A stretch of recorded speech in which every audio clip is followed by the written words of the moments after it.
회의실 안 아들들의 날카로운 목소리가 울렸다. 이게 무슨 짓이에요?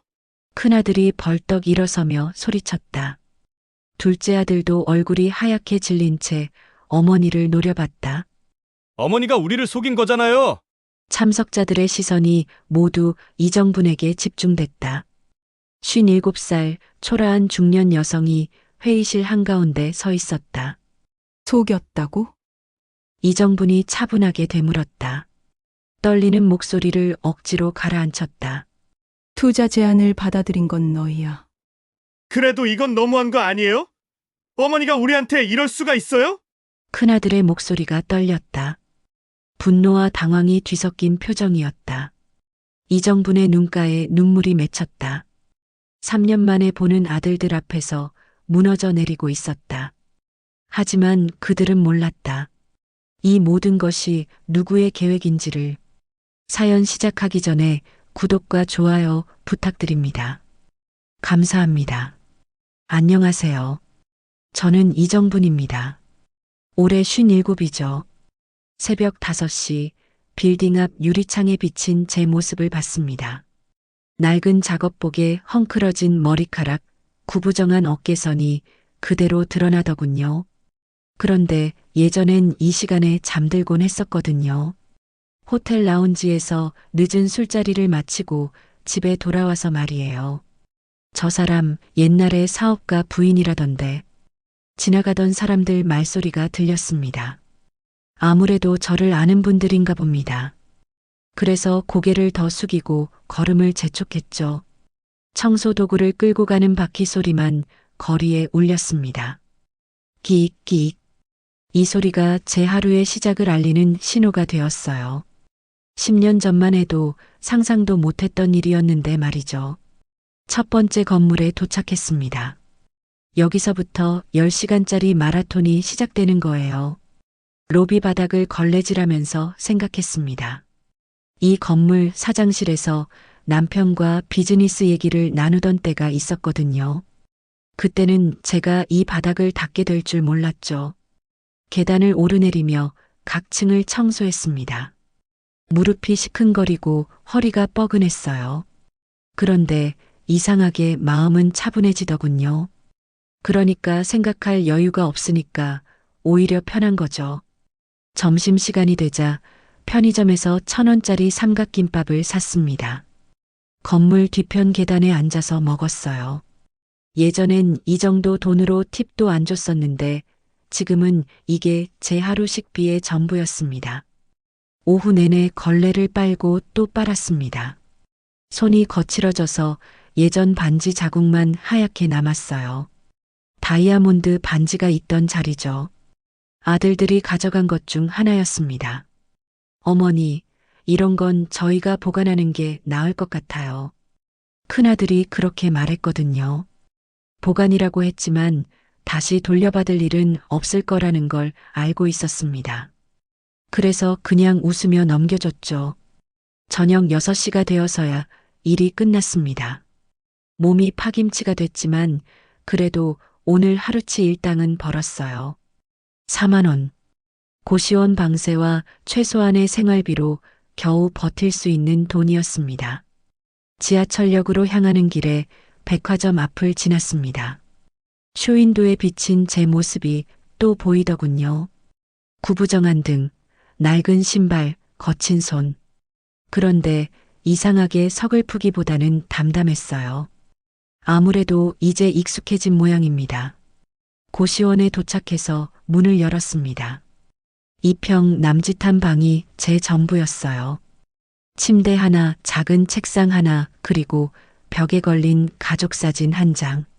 사진 속 남편과 아들들은 활짝 웃고 있었습니다. 그때는 모든 게 영원할 줄 알았거든요. 남편이 세상을 떠난 후 모든 게 바뀌었습니다. 회사가 망하면서 빚더미에 앉았고 아들들은 남은 재산을 챙겨서 연락을 끊었어요. 그러니까 제가 짐이 된 거죠. 샤워를 하면서 거울을 봤습니다. 쭈글쭈글해진 손, 굽은 어깨, 파리한 얼굴. 이게 정말 저인가 싶었어요. 10년 전 호화로운 생활을 하던 그 이정분이 맞나 하고 말이죠. 침대에 누워서 천장을 바라봤습니다. 내일도 새벽 5시에 일어나야 하거든요. 그런데 잠이 안 오더군요. 자꾸 생각나는 게 있었습니다. 오늘 마지막 건물을 청소할 때였어요.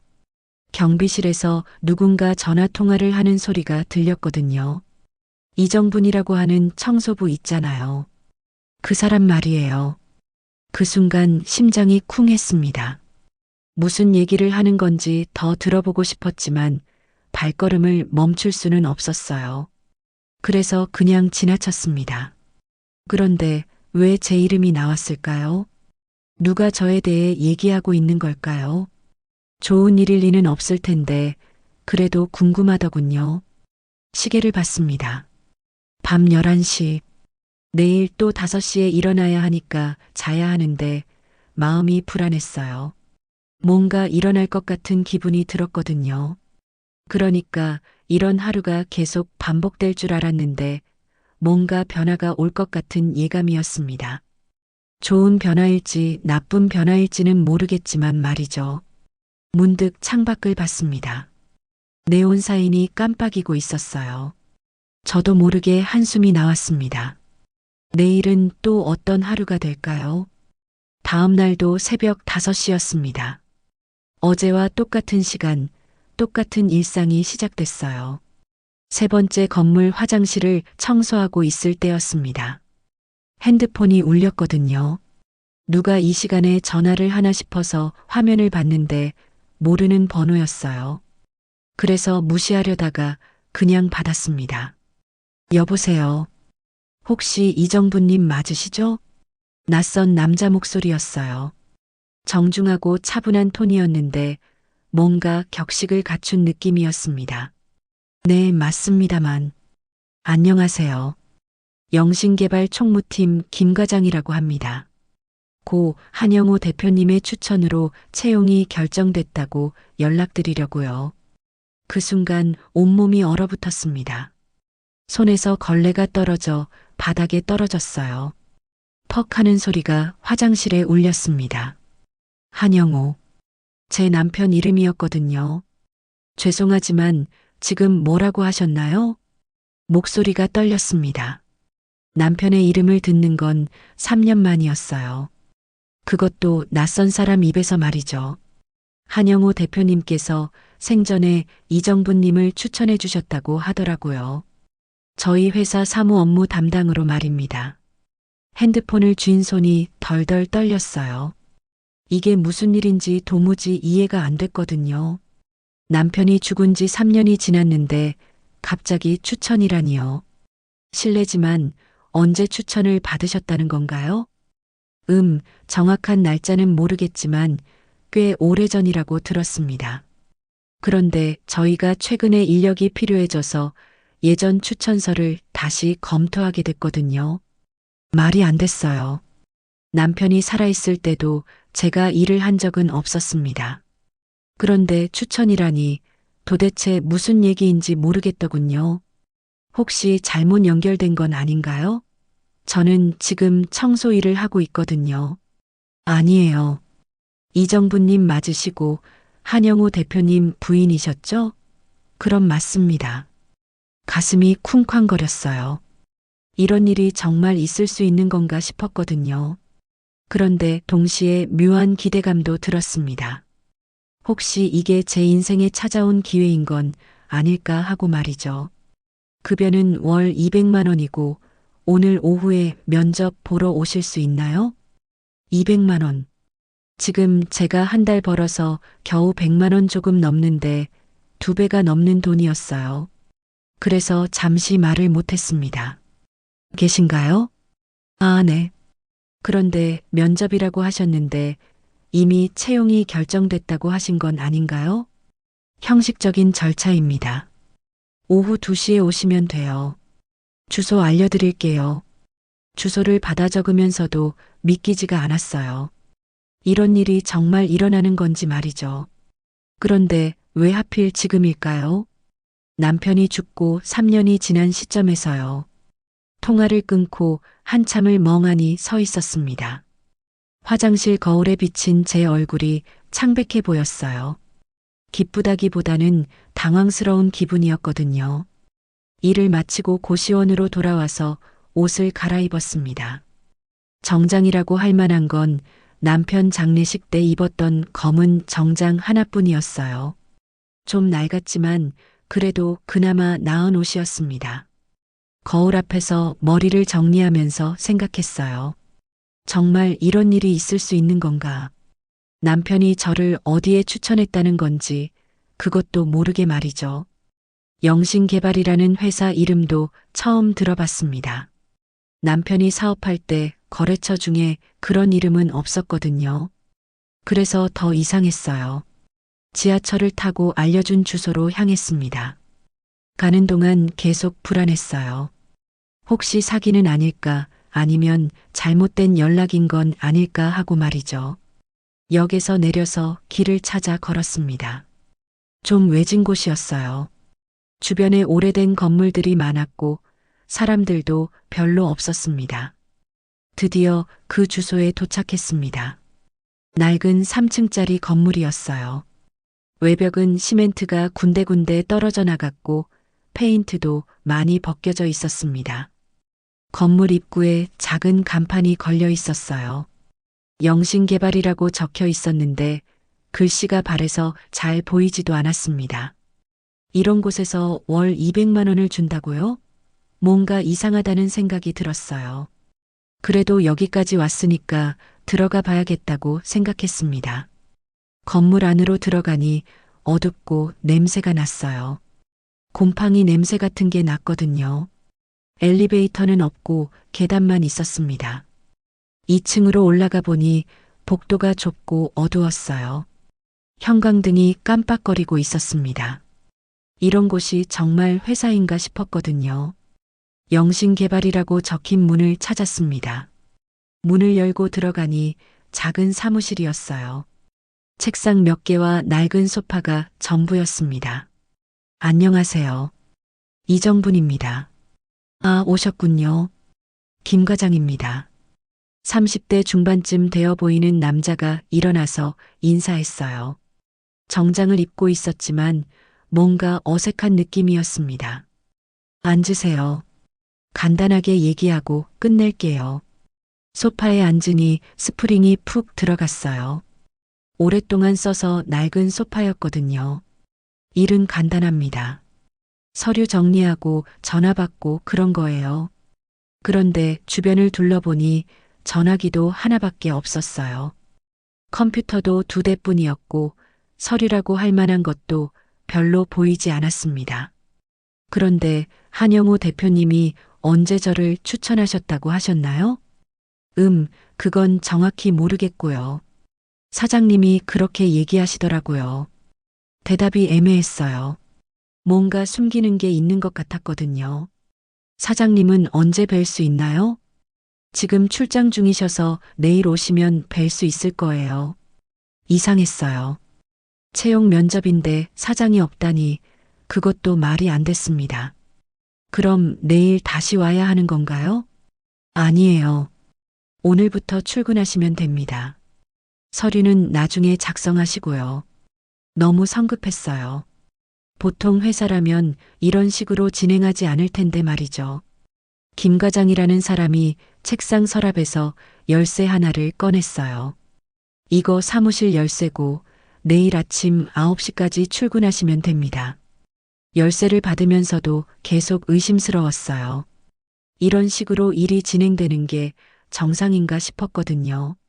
그런데 정확히 어떤 일을 하는 회사인가요? 부동산 관련 일이에요. 자세한 건 내일 사장님께서 설명해 드릴 거예요. 부동산이라고 하니까 조금 안심이 됐어요. 그래도 여전히 뭔가 이상한 기분은 지울 수 없었습니다. 회사를 나와서 집으로 돌아가는 길에 계속 생각했어요. 정말 이 일을 시작해도 되는 건가? 너무 이상한 점이 많은데 말이죠. 그런데 다른 선택이 있나요? 지금 청소 일로는 겨우 생활만 유지할 수 있을 뿐이거든요. 이 기회를 놓치면 언제 또 이런 일이 있을지 모르잖아요. 고시원에 도착해서 열쇠를 책상 위에 놓고 바라봤습니다. 작은 열쇠 하나가 제 인생을 바꿀 수 있을까요? 그런데 왜 자꾸 불안한 기분이 드는 걸까요? 좋은 일이 생긴 건데 말이죠. 아무래도 너무 갑작스러워서 그런 것 같았어요. 창밖을 보니 어둠이 깔리고 있었습니다. 내일 아침이면 새로운 출근길을 걷게 되겠죠. 그런데 정말 이게 단순한 일자리일까요? 가슴 한구석에서 계속 무언가가 속삭였어요. 이건 단순한 일이 아니라고, 뭔가 더 큰 일에 휘말리게 될 거라고 말이죠. 다음 날 아침 9시에 영신개발에 도착했습니다. 어제보다 더 음침해 보이는 건물이었어요. 2층 사무실 문을 열고 들어가니 어제 없던 사람이 한 명 더 있었습니다. 50대 중반쯤 되어 보이는 중년 남자였어요. 정장을 말끔하게 차려입고 있었는데 뭔가 여유 있는 모습이었습니다. 안녕하세요. 어제 연락받고 온 이정분입니다. 그 남자가 일어나서 미소를 지었어요. 그런데 그 미소가 좀 이상했습니다. 너무 과하게 친근한 느낌이었거든요. 아, 정부님.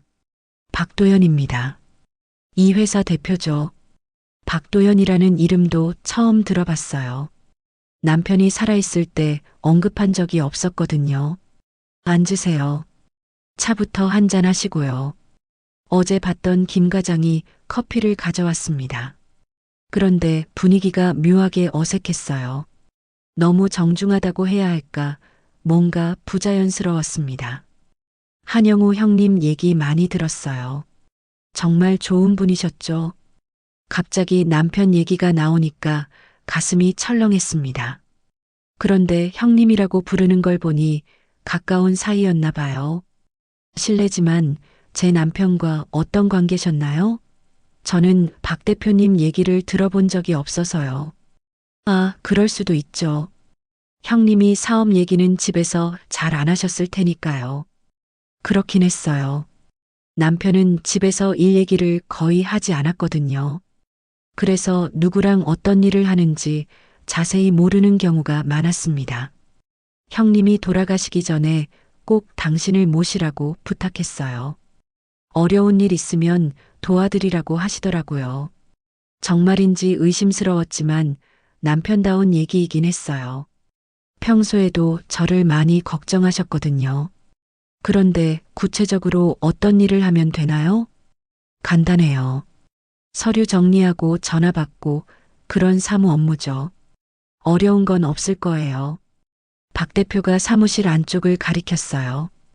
작은 책상 하나가 놓여 있었습니다. 저기가 정부님 자리고 필요한 건 김 과장이 알려드릴 거예요. 그래서 일을 시작했습니다. 첫날이니까 간단한 서류 정리부터 했어요. 그런데 서류를 보니까 이상한 점이 많았습니다. 부동산 매매 계약서라고 되어 있는데 내용이 너무 복잡했어요.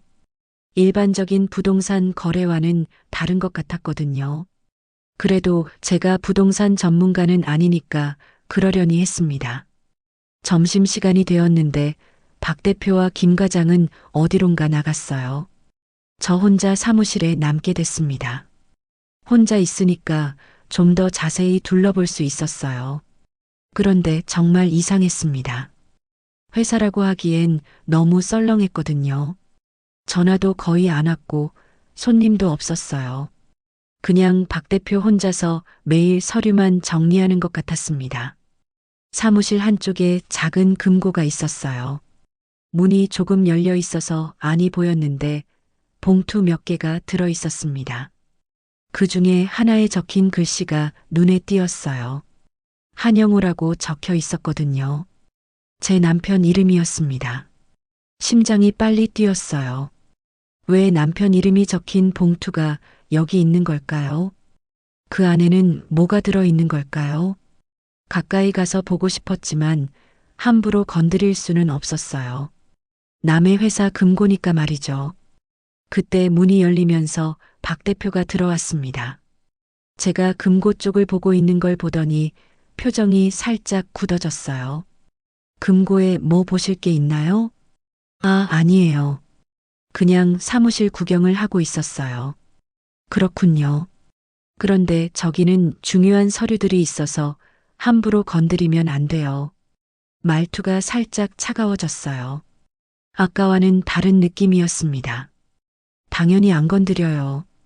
그런데 혹시 제 남편 이름이 적힌 봉투가 있던데 그게 뭔가요? 박 대표 얼굴이 순간 굳었습니다. 그러더니 금고 문을 닫아버렸어요. 아, 그건 형님이 맡겨두신 서류예요. 나중에 드리려고 했는데 깜빡했네요. 제게 주실 거라고요? 네, 형님이 그러셨거든요. 혹시 모르니까 보관해 달라고요. 그럼 왜 지금까지 안 주신 거죠? 남편이 죽은 지 3년이나 됐는데 말이에요. 그럼 지금 주실 수 있나요? 지금은 좀 곤란하고요. 퇴근할 때 드릴게요. 이상했어요. 제 거라면서 왜 지금 못 주는 건지 이해가 안 됐습니다. 오후 내내 일을 했지만 계속 그 봉투 생각만 났어요. 그 안에 뭐가 들어있을까? 왜 박 대표가 그렇게 신경 쓰는 걸까 하고 말이죠.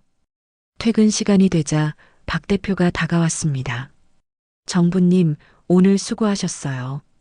그런데 그 봉투 말인데요. 네, 주신다고 하셨잖아요. 그게 좀 더 생각해 보니까 아직은 드리기 곤란할 것 같아요. 왜요? 제 남편 거라고 하셨잖아요. 맞긴 한데 시기가 좀 애매해서요. 조금만 더 기다려 주시면 안 될까요? 말이 계속 바뀌었어요.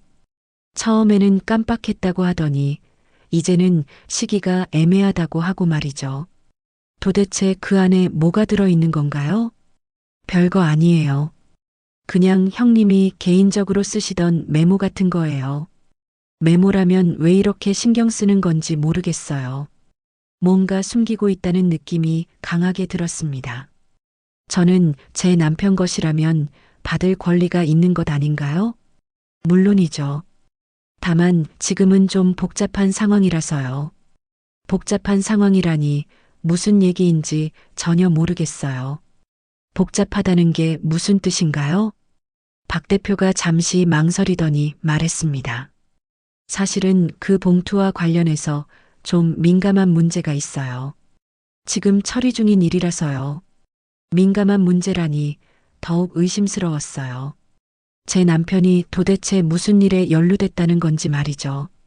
그럼 언제쯤 주실 수 있나요? 곧요. 일주일 정도만 기다려주세요. 일주일이라고 하지만 정말 줄지 의문이었어요. 계속 핑계를 대면서 안 줄 수도 있잖아요. 회사를 나서면서 계속 생각했습니다. 이 회사가 정말 정상적인 곳인지 박 대표라는 사람을 믿어도 되는 건지 말이죠. 지하철 안에서 창밖을 바라보며 고민했어요. 이 일을 계속해야 할까요? 아니면 그만둬야 할까요? 월급은 확실히 좋아요. 청소 일보다 훨씬 나은 조건이거든요. 그런데 뭔가 찜찜한 기분을 지울 수가 없었습니다. 그 봉투 안에는 정말 뭐가 들어 있을까요? 단순한 메모라면 왜 그렇게 감추려고 하는 걸까요? 고시원에 도착해서 침대에 누웠습니다. 천장을 바라보면서 남편 생각이 났어요. 남편이 살아있다면 이런 상황에서 뭐라고 했을까요? 아마 조심하라고 했을 거예요. 너무 성급하게 판단하지 말고 상황을 좀 더 지켜보라고 말이죠. 그래도 궁금한 건 어쩔 수 없었어요. 내일도 출근해서 그 봉투를 다시 봐야겠어요. 기회가 되면 안에 뭐가 들어있는지 확인해 보고 싶었습니다. 창밖으로 밤이 깔리고 있었어요. 내일은 또 어떤 일이 벌어질까요? 이 일이 정말 단순한 사무직일까요? 아니면 더 복잡한 일에 휘말리게 될까요? 가슴 한구석에서 불안감이 계속 자라고 있었습니다. 뭔가 잘못된 길로 들어서고 있는 것 같은 기분이었어요.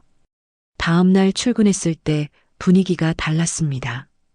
박 대표가 저를 보는 눈빛이 차가워졌어요. 정부님, 어제 퇴근하고 나서 뭐 하셨나요? 갑작스러운 질문이었어요. 왜 그런 걸 묻는지 모르겠더군요. 집에 가서 쉬었는데요. 왜 그러세요? 혹시 사무실에 뭔가 두고 가신 건 없나요? 이상한 질문이었어요. 뭔가 의심하고 있다는 느낌이 들었습니다. 아무것도 안 두고 갔는데요. 박 대표가 금고 쪽을 힐끔 보더니 말했어요. 그렇군요. 그런데 오늘부터 좀 바뀐 게 있어요. 뭐가 바뀌었나요? 일이 좀 줄어들었거든요. 그래서 급여를 조정해야 할 것 같아요. 갑자기 급여 얘기라니 어제까지만 해도 그런 얘기 없었는데 말이에요. 얼마나 조정된다는 건가요? 반으로 줄어들 것 같아요. 100만 원 정도로요. 100만 원이면 지금 청소 일하고 받는 돈과 비슷한 수준이에요. 그럼 여기서 일할 이유가 없잖아요. 그럼 처음 약속과 다른 거 아닌가요? 상황이 바뀌었거든요. 싫으시면 그만두셔도 돼요. 말투가 완전히 달라졌어요.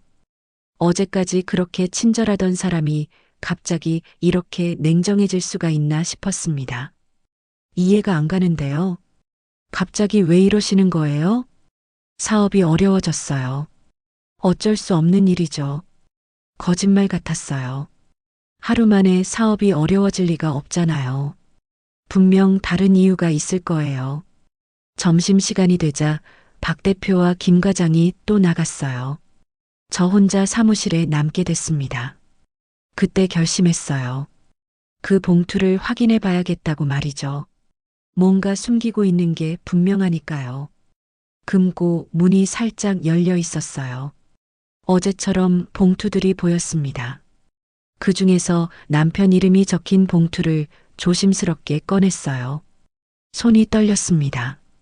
이런 일을 하고 있는 제 자신이 믿어지지 않았거든요. 하지만 알아야 할 것 같았어요. 봉투를 열어보니 종이 한 장과 작은 USB가 들어 있었어요. 종이에는 남편의 친필로 글씨가 적혀 있었습니다.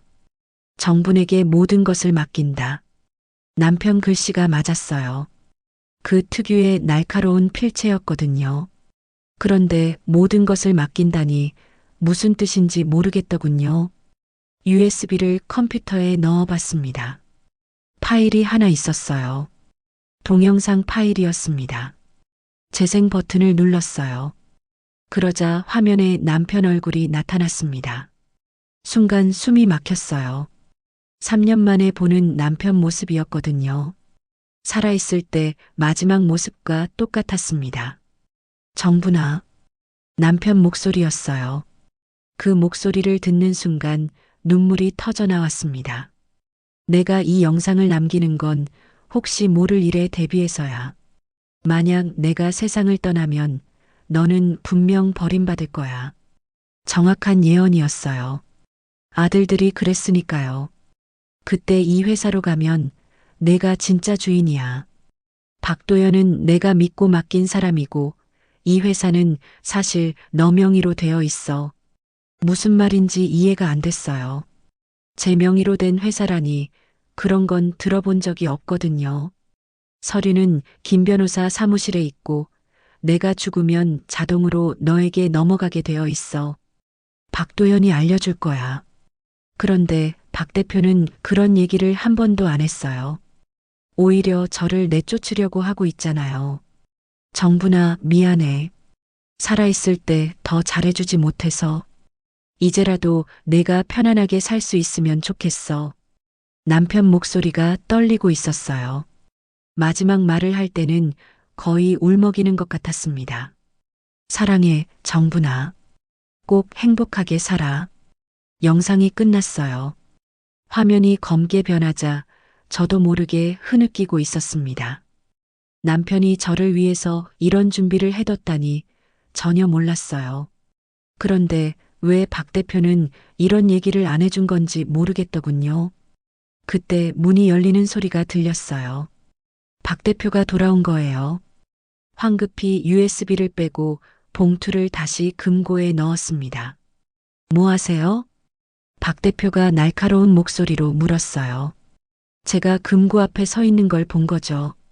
아, 그냥 서류 찾고 있었어요.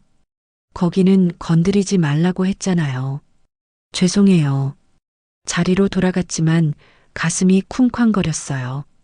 들킬 뻔했거든요. 그런데 이제 상황이 완전히 달라졌어요. 이 회사가 제 거라면 박 대표가 저를 속이고 있다는 뜻이잖아요. 왜 그러는 걸까요? 남편이 맡겨둔 사람이라고 했는데 신뢰할 수 있는 사람이 아닌 건가요? 오후 내내 일하면서 계속 생각했어요. 어떻게 해야 할지 모르겠더군요. 박 대표에게 직접 물어봐야 할까요? 아니면 좀 더 알아봐야 할까요? 퇴근 시간이 되자 박 대표가 다가왔어요. 정부님, 내일부터 안 나오셔도 될 것 같아요. 갑자기 왜요? 일이 없어졌거든요. 급여도 줄어들었고 굳이 사람을 둘 필요가 없어서요. 완전히 쫓아내려는 거였어요.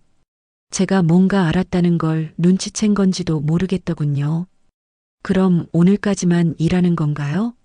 네, 오늘까지만요. 그동안 수고하셨어요. 쫓겨나는 거였어요. 아무런 설명도 없이 말이죠. 회사를 나서면서 분노가 치밀었어요.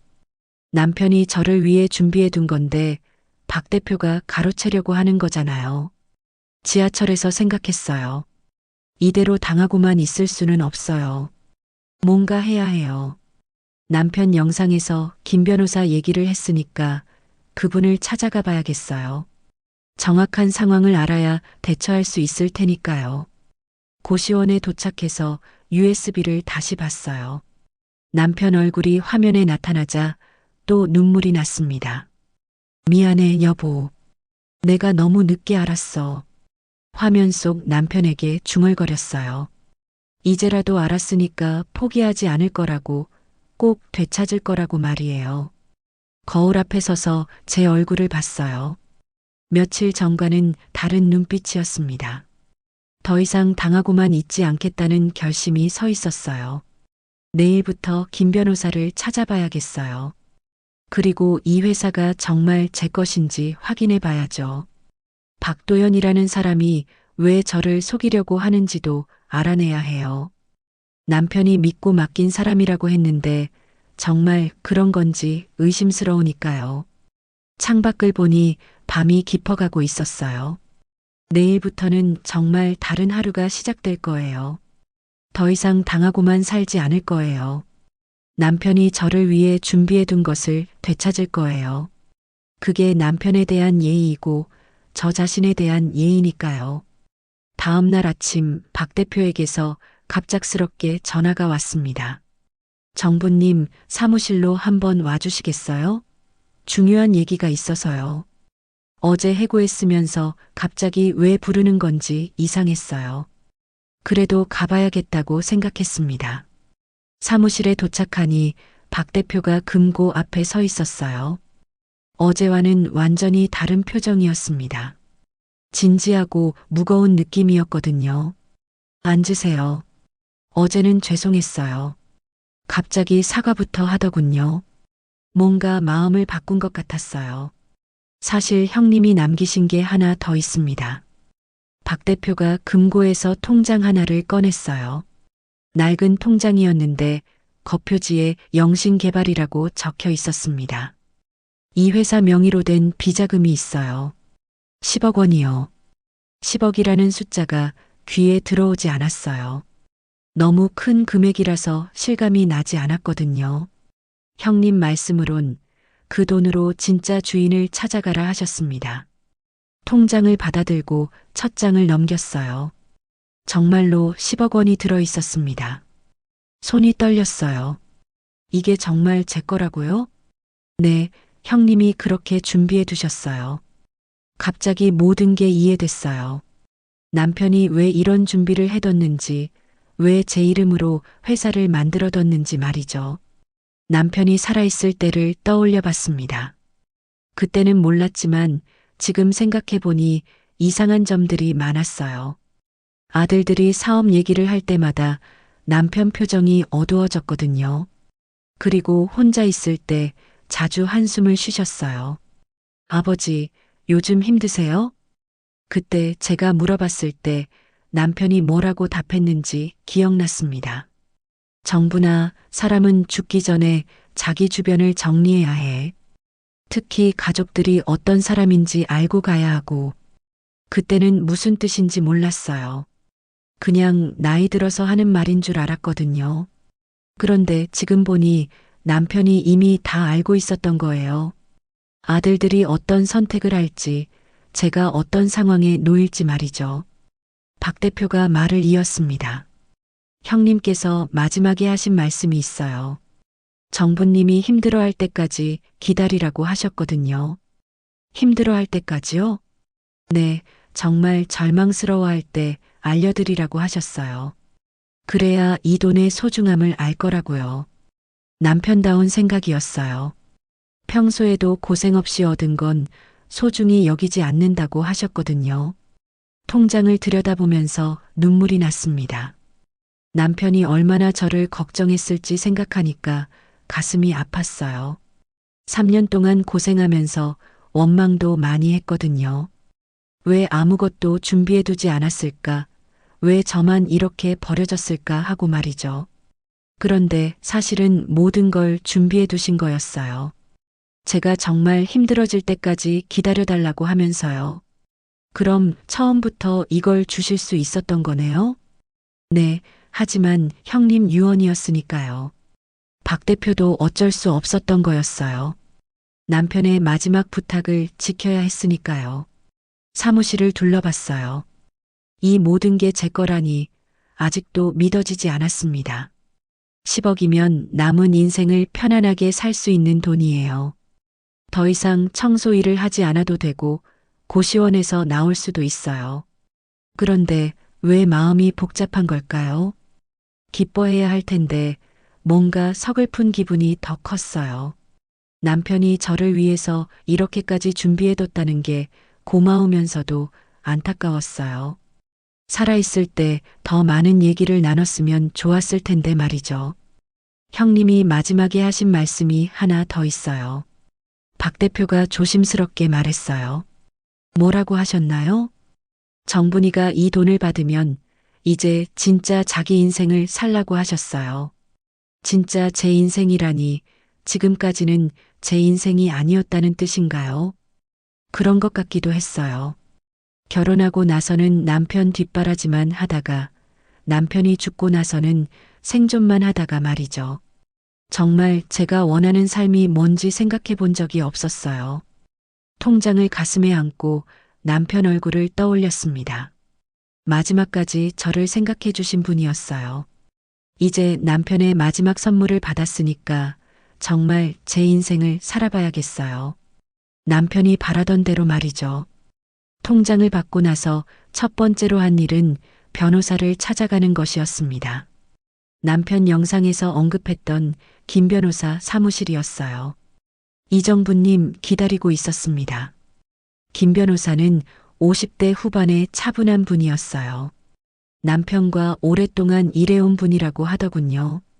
한영호 대표님께서 모든 걸 미리 준비해 두셨어요. 영신개발 외에도 여러 가지가 있거든요. 서류 뭉치를 꺼내서 보여주시더군요. 제 이름으로 된 회사가 3개나 더 있었어요. 이 모든 게 제 명의라고요? 네, 대표님께서 돌아가시기 전에 차근차근 준비하신 겁니다. 남편이 얼마나 치밀하게 계획했는지 알 수 있었어요. 단순히 돈만 남긴 게 아니라 제가 할 수 있는 일까지 만들어둔 거였습니다. 그런데 아들분들 회사는 어떻게 되고 있는지 아세요? 김 변호사가 조심스럽게 물었어요. 아들들 얘기가 나오니 가슴이 아팠습니다. 연락이 끊겼어요. 아버지 재산을 다 가져가고 나서부터요. 그럴 줄 알았습니다. 사실 대표님께서 그런 상황을 예상하고 계셨거든요. 김 변호사가 또 다른 서류를 꺼냈어요. 남편 회사 지분 구조에 대한 자료였습니다. 아들분들이 회사를 팔 때 좀 이상한 점이 있었어요. 정상적인 절차를 거치지 않고 급하게 처리했거든요. 서류를 자세히 보니 정말 이상했어요. 회사를 팔면서 세금을 제대로 내지 않았고 명의도 여러 번 바뀌어 있었습니다. 이건 탈세 아닌가요? 그럴 가능성이 높아요.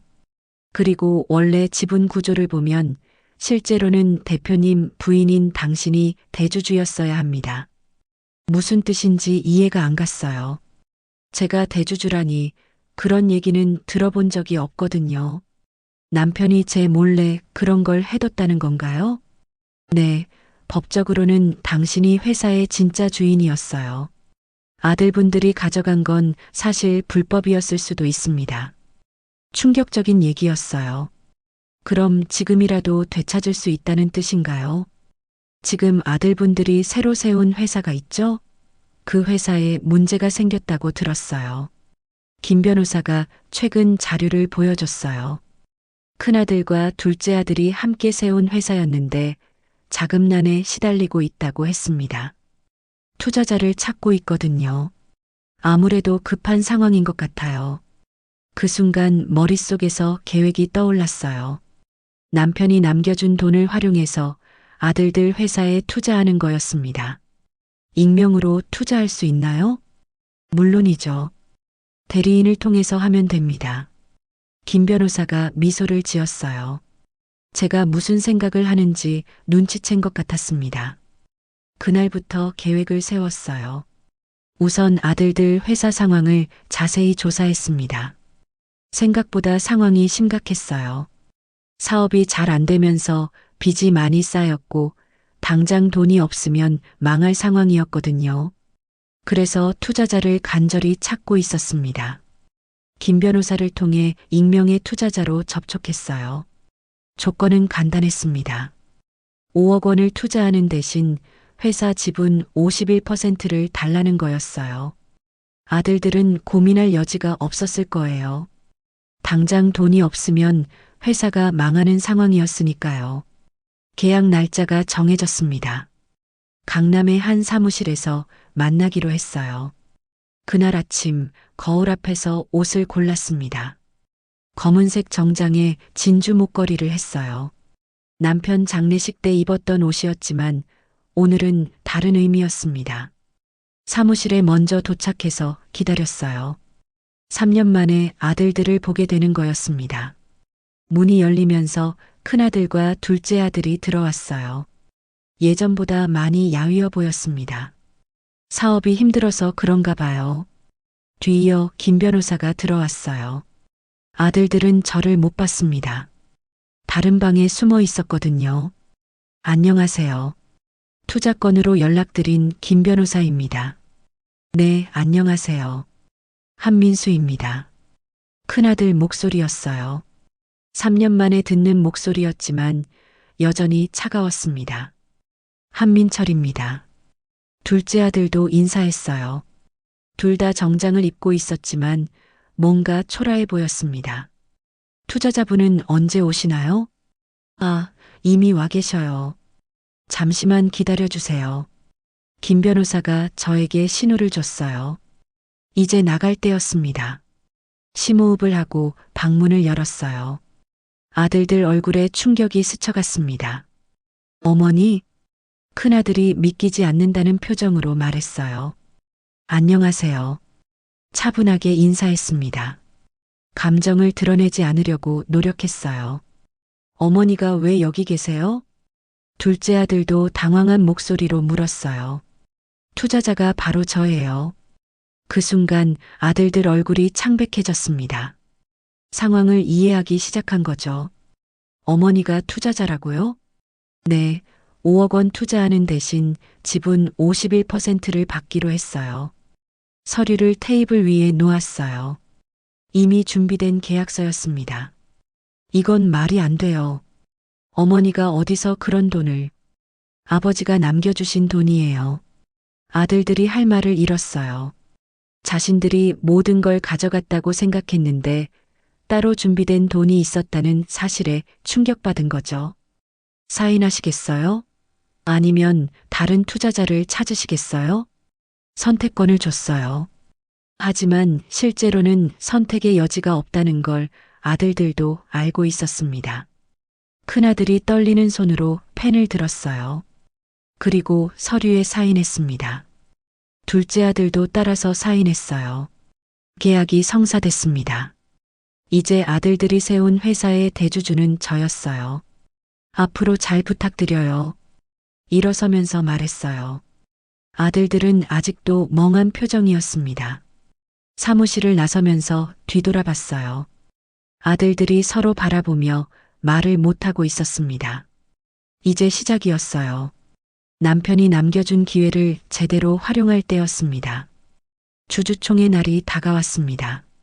계약을 체결한 지 일주일 후였어요. 그날 아침 옷장 앞에서 한참을 고민했습니다. 오늘은 특별한 날이니까 그에 맞는 옷을 입어야 했어요. 네이비 정장에 흰색 블라우스를 선택했습니다. 남편이 사업할 때 중요한 미팅에 함께 갔을 때 입던 옷이었어요. 그때는 그냥 남편 옆에 서 있기만 했지만 오늘은 다르죠. 머리도 단정하게 올렸고 화장도 평소보다 신경 써서 했어요. 거울을 보니 3년 전 모습이 조금 돌아온 것 같았습니다. 회의실에 도착하니 이미 여러 사람이 와 있었어요. 아들들도 앞자리에 앉아 있었습니다. 저를 보자 표정이 굳어지더군요. 김 변호사가 제 옆에 앉았어요. 오늘의 진행을 맡기로 한 분이었습니다. 시작하겠습니다. 김 변호사가 일어서면서 회의가 시작됐어요. 참석자들이 모두 앞을 바라봤습니다. 오늘은 새로운 지분 구조에 따른 임원진 개편을 위한 주주총회입니다. 아들들이 불안한 표정으로 서로를 바라봤어요. 무슨 일이 벌어질지 예상하고 있는 것 같았습니다. 먼저 새로운 지분 현황을 발표하겠습니다. 익명 투자자 51%, 한민수 대표 24.5%, 한민철 이사 24.5%입니다. 다른 참석자들이 수군거렸어요. 익명 투자자가 누구인지 궁금해하는 것 같았습니다. 그럼 새로운 대표이사를 발표하겠습니다. 김 변호사가 저를 바라봤어요. 일어설 때가 된 거죠. 자리에서 천천히 일어났습니다. 회의실의 모든 시선이 저에게 집중됐어요. 새로운 대표이사 이정분 여사입니다. 그 순간 회의실이 술렁거렸어요. 아들들은 얼굴이 하얗게 질렸습니다. 큰아들이 벌떡 일어났어요. 이게 무슨 짓이에요? 목소리가 떨리고 있었어요. 분노와 당황이 섞인 표정이었습니다. 무슨 짓이냐고요? 차분하게 되물었어요. 감정을 드러내지 않으려고 노력했습니다. 어머니가 우리를 속인 거잖아요. 둘째 아들도 일어서면서 소리쳤어요. 속였다고요? 투자 제안을 받아들인 건 너희예요. 사실을 담담하게 말했습니다. 거짓말을 한 적은 없었거든요. 그래도 이건 너무한 거 아니에요? 어머니가 우리한테 이럴 수가 있어요? 큰아들이 목소리를 높였어요. 다른 참석자들이 어색해하는 게 보였습니다. 너무하다고요? 일어서서 아들들을 바라봤어요. 3년 동안 쌓인 감정이 올라왔습니다. 너희가 아버지 재산을 다 가져가고 나를 버렸을 때는 괜찮았나요? 회의실이 조용해졌어요. 다른 사람들도 상황을 이해하기 시작한 것 같았습니다. 그건 아버지가 우리한테 물려주신 거예요. 정말 그렇게 생각해요? 아버지가 정말 나를 버리라고 했을까요? 아들들이 할 말을 잃었어요. 사실 그들도 알고 있었을 거예요. 너희가 탐낸 돈, 그건 아버지가 내게 맡긴 신뢰야. 목소리에 힘을 넣어서 말했어요. 더 이상 약한 모습을 보이고 싶지 않았습니다. 신뢰라고요? 그래, 신뢰야. 아버지는 너희가 어떤 선택을 할지 이미 알고 계셨어요. 그래서 나를 위한 준비를 해두신 거고요. 김 변호사가 서류를 꺼냈어요. 남편이 남긴 유언장과 관련 서류들이었습니다. 한영호 대표님께서 남기신 유언장입니다. 읽어드리겠습니다. 회의실이 더욱 조용해졌어요. 모든 사람이 귀를 기울였습니다. 만약 내가 세상을 떠난 후 아들들이 정분을 돌보지 않는다면 미리 준비해둔 모든 재산은 정분에게 상속한다. 아들들 얼굴이 창백해졌어요. 아버지가 그런 준비까지 해뒀다는 사실에 충격받은 거죠. 그리고 정분이 원한다면 언제든지 회사 경영에 참여할 수 있도록 길을 열어두었다. 유언장 내용이 끝나자 회의실은 완전히 조용해졌어요. 어머니, 정말 이럴 거예요? 큰아들이 떨리는 목소리로 물었어요. 마지막 기회를 달라는 것 같았습니다. 너희는 아버지의 회사에서 떠나라. 단호하게 말했어요. 더 이상 물러설 생각이 없었습니다. 떠나라고요? 그래, 떠나. 너희가 나에게 했던 것처럼 말이야. 둘째 아들이 무릎에 힘이 빠져서 주저앉았어요. 상황이 완전히 뒤바뀐 걸 받아들이기 어려워하는 것 같았습니다. 어머니, 저희가 잘못했어요. 다시 기회를 주세요. 이제 와서 사과한다고 달라질 건 없었어요. 3년 동안 연락 한 번 없었으면서 말이죠. 기회는 이미 줬어요. 아버지가 돌아가신 후 3년 동안 말이에요. 김 변호사가 새로운 서류를 꺼냈어요. 새로운 임원진 구성안입니다. 이정분 대표이사, 그리고 외부에서 영입한 전문 경영진으로 구성됩니다. 아들들 이름은 어디에도 없었어요. 완전히 배제된 거였습니다. 투표에 붙이겠습니다. 찬성하시는 분은 손을 들어주세요. 제가 먼저 손을 들었어요. 그 다음 김 변호사와 다른 참석자들도 하나둘 손을 들었습니다. 과반수를 넘었어요. 새로운 임원진이 확정됐습니다. 회의를 마치겠습니다. 김 변호사가 선언하자 참석자들이 하나둘 나가기 시작했어요. 아들들만 자리에 그대로 앉아 있었어요. 아직도 상황을 받아들이지 못하는 것 같았습니다. 어머니, 정말 이렇게 끝내실 거예요? 큰아들이 마지막으로 물었어요. 너희가 끝낸 거야. 나는 새로 시작하는 거고. 회의실을 나서면서 뒤돌아보지 않았어요. 이제 정말 새로운 시작이었습니다. 복도에서 김 변호사가 말했어요. 한영호 대표님이 보시면 기뻐하실 것 같아요. 그럴까요? 물론이에요. 부인이 이렇게 당당하게 일어서는 모습을 원하셨을 거예요. 엘리베이터를 타면서 생각했어요. 정말 남편이 원하던 모습인지 말이죠. 아마 그럴 거예요. 남편은 항상 제가 더 강한 사람이 되기를 바라셨으니까요. 이제 회사 경영을 제대로 배워야겠어요. 남편이 남겨준 기회를 헛되이 하고 싶지 않았습니다. 빌딩을 나서니 해가 밝게 비치고 있었어요. 정말 새로운 시작 같았습니다. 주주총회가 끝나고 일주일이 지났습니다. 새로운 사무실로 이사를 마쳤어요. 강남 한복판에 있는 20층짜리 빌딩이었습니다. 남편이 살아있을 때 함께 다녔던 곳들과 비슷한 수준이었어요. 사장실에서 창밖을 바라봤습니다. 예전에는 상상도 못했던 풍경이었어요. 제가 정말 여기 앉아 있는 게 맞나 싶었거든요. 책상 위에는 남편 사진을 놓아뒀어요. 결혼 20주년 때 찍은 사진이었습니다. 그때가 가장 행복했던 시절 같았거든요. 오늘은 특별한 날이었어요. 남편 기일이었습니다. 매년 이날만큼은 다른 일정을 잡지 않았거든요. 꽃집에서 국화를 샀어요. 하얀 국화 한 다발이었습니다. 남편이 좋아하던 꽃이었어요.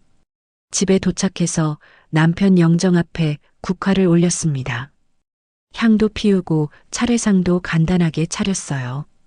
여보, 올해도 왔어요. 사진 속 남편이 미소 짓고 있었어요. 살아있을 때처럼 따뜻한 미소였습니다. 많은 일이 있었어요. 당신이 알려주신 덕분에 다시 일어설 수 있었어요.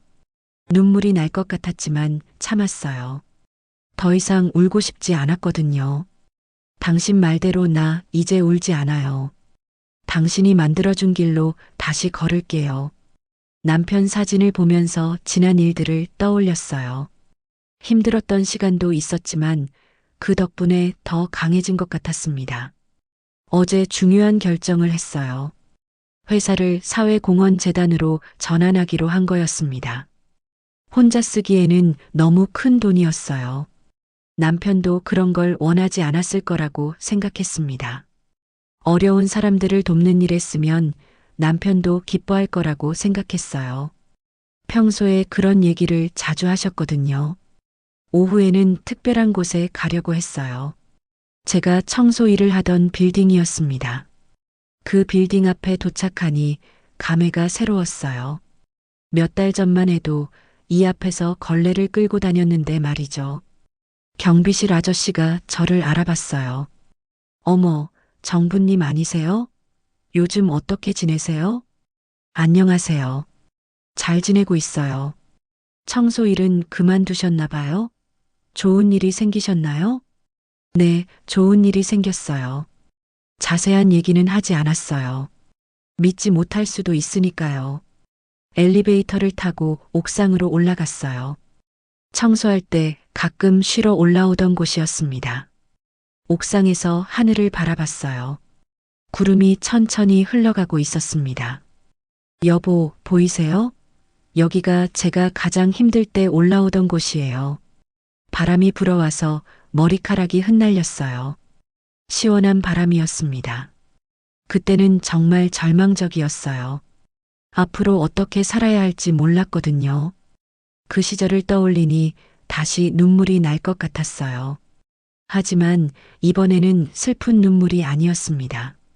죽어서도 날 지켜준 당신, 이제 내 인생은 내가 지킬게요. 그 순간 바람이 더 세게 불었어요. 남편이 대답하는 것 같았습니다. 핸드폰에서 알림이 울렸어요. 재단 설립 관련 서류가 승인됐다는 연락이었습니다. 이제 정말 새로운 시작이었어요. 제 이름으로 된 재단에서 어려운 사람들을 도울 수 있게 된 거였습니다. 옥상을 나서면서 마지막으로 하늘을 봤어요. 해가 지고 있었습니다. 여보, 고마워요. 정말 고마워요. 집으로 돌아가는 길에 꽃집에 들렀어요. 이번에는 장미를 샀습니다. 새로운 시작을 축하하는 의미였어요. 고시원 대신 새로 구한 아파트에 도착했어요. 작지만 깔끔한 곳이었습니다. 거실에 장미를 꽂아두고 소파에 앉았어요. 창밖으로 도시의 불빛이 보였습니다. 예전 같으면 외로웠을 텐데 지금은 그렇지 않았어요. 혼자여도 충분히 행복했습니다. 텔레비전을 켜니 뉴스가 나오고 있었어요. 요즘 세상이 참 어렵다는 내용이었습니다. 내일부터는 그런 분들을 도와드릴 수 있겠어요. 재단 일을 시작하게 되니까요. 침실로 가서 침대에 누웠어요. 천장을 바라보면서 남편을 떠올렸습니다. 문득 남편 목소리가 들리는 것 같았어요. 정분아, 고맙다. 정말 들린 건지 상상인 건지 모르겠지만 분명히 들었어요. 나야말로 고마워요, 여보. 작은 목소리로 대답했어요. 이제 정말 마지막 인사였어요. 더 이상 과거에 매달리지 않을 거예요. 남편이 만들어준 기회를 소중히 여기면서 제 방식대로 살아갈 거예요. 눈을 감으니 평안했어요. 오랜만에 마음이 편안한 밤이었습니다. 내일은 또 어떤 하루가 될까요? 분명 좋은 일들이 기다리고 있을 거예요. 그럼 오늘 이야기는 여기까지입니다.